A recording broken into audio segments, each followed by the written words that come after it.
Since this is a PSAT, this is the first experience many of you are having with the kind of differences between an SAT style test and question and the kinds of questions your math teacher asks you in school. So in school, your math teacher is going to make you solve this by hand. You're going to need to set these two equations equal to each other because they're both equal to y, and then you need to be able to move the x's around, deal with the fraction, solve.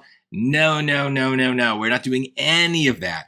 Basically, anytime we have a system of equations on the SAT, the Desmos calculator is our best friend. It's going to take care of all this for us. Now, you do have a graphing calculator, many of you, that you could use, a handheld one. But I think Desmos is much easier because we can move around that graph a lot easier. So here's what we're going to do. We're just going to literally type it in. So let's do y equals, now 1/3, right? So 1 divided by 3. You got to know how to make a fraction. Then you got to kind of tap the off of the fraction, and then x minus 14. So that's one thing. You can kind of see it off on the bottom there, but we'll zoom later. Then we have the other equation. So that's y is equal to negative x plus 18. And I always like to check to make sure I entered it right because, you know, first of all, sometimes you're moving fast, you miss something. But also, I find that with the iPad especially, I hit a button, but it doesn't register. And so sometimes I miss things. The whole numbers will be gone.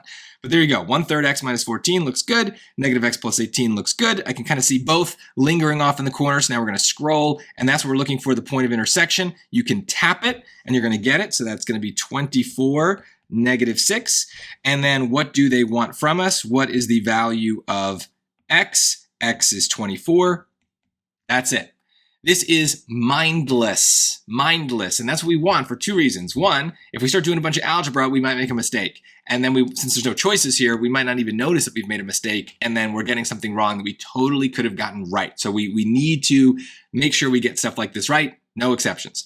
The other thing, though, is, right, this could be a lot of tedious mental work if we did it by hand, but there's going to be a lot of harder questions later, and I really want to save my brain power for those harder questions. So I like to take opportunities like this to let the calculator do the thinking for me, to be a bit more robotic, more mindless. That way, when I need it, I'm ready to go. You know, you only have so much brain power in here, and it does get kind of drained as you go through a test. So you want to make those kinds of decisions as you go through. Maybe it takes a couple extra seconds to do Desmos occasionally. Here, I don't think so. Here, I think it's faster. But you want to think about, all right, I'm going to do it that more calculator way now so that later I'm ready to go. I've got a lot more mental energy for solving those trickier things.